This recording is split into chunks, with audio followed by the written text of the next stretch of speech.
On the subject of Saturday Night Live, I have to ask you, anytime I get together with friends of mine who worked on Saturday Night Live, Bill Hader's another good example, we always inevitably fall into doing our Lorne impressions, and I will say they are done with great love. Lorne Michaels, they're done with a lot of affection. Love and affection. Yeah. Love and affection. Yeah. But Bill Hader, the last time he was on the show, he started doing a Lorne impression, and it's Lorne name-dropping serial killers. Oh yeah. And he rubs his face. Rubs his eyes. And I was curious, do you do a Lorne impression? I don't know if you do. Do you do one? I do one in the way that everybody does. Do you have like one phrase you use? No, I don't. Oh, No. It's a lot of no. That mine starts with the no, and then and then name dropping people, of course, not serial killers, but don't put me on the spot. I don't want Lorne to see this. No, all I meant is people often have one phrase that he says that's what they go with. Like, oh, mine is I know. Yeah. That's one of them. Bill will also do right.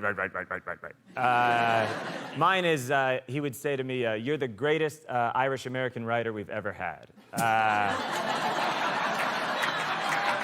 He would look at me. It was strange when he'd say it. Apropos of nothing, he'd look at me, and it meant a lot. But he said, by a mile, you're the greatest Irish American, which was specific. Yeah, really specific. Yeah, and I didn't even do the voice just because it meant so much to me.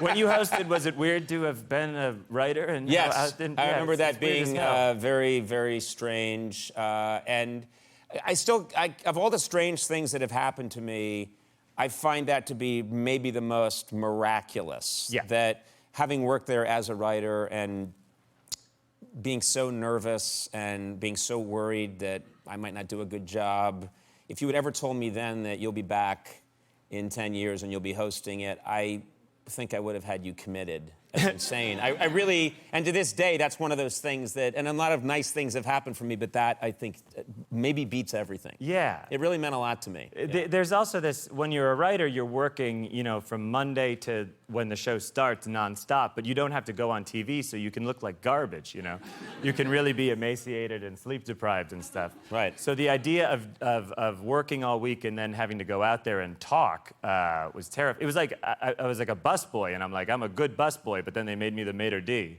And I just keep trying to refill waters. Yeah.